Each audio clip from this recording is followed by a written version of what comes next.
Mission accomplie pour le capitaine Giuseppe Maggio et son équipage.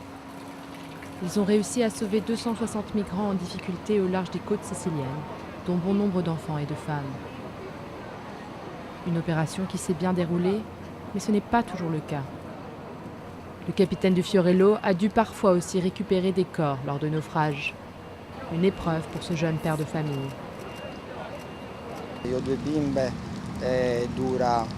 Moi j'ai 2 petites filles et c'est parfois difficile de concilier le côté humain et ce que tu dois faire ensuite en mer.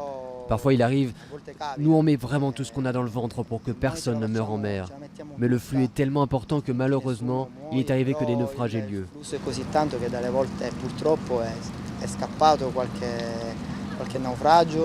Syriens, Ghanéens ou encore Gambiens, tous ces migrants à peine débarqués sont désormais sains et saufs. Certains d'entre eux sont arrivés pieds nus, sans vivre. Une fois les contrôles médicaux passés, ils sont identifiés avant d'être acheminés vers des structures d'accueil. Sur le port de Palerme, en Sicile, on ne compte plus les débarquements comme celui-ci ces derniers mois. Notre façon de procéder est devenue une routine, oui. Mais ce que nous ressentons, non. Parce que c'est toujours différent. Ça dépend des gens que nous accueillons, ça dépend s'il y a des enfants ou pas, des femmes. Ça dépend des histoires. Elles sont toutes différentes. Et parfois, les histoires sont très difficiles à entendre pour ces volontaires, comme par exemple les récits de femmes violées, ou encore lorsque de jeunes enfants arrivent seuls, sans leurs parents. Tout ce que vous avez donné de votre personne est immédiatement récompensé. Quand un enfant vous renvoie un sourire, un simple « thank you very much ».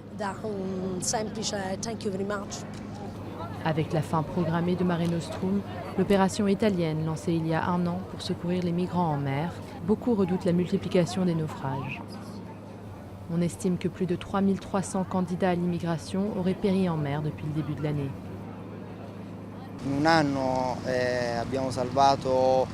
En 1 an, nous avons sauvé plus de 100 000 migrants. Nous, garde-côtes, c'est quelque chose que nous faisions avant, Mare Nostrum.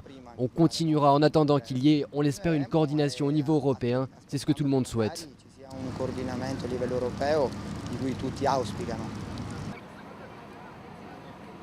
Et justement, une nouvelle mission européenne de contrôle des frontières, baptisée Triton, commence le 1er novembre.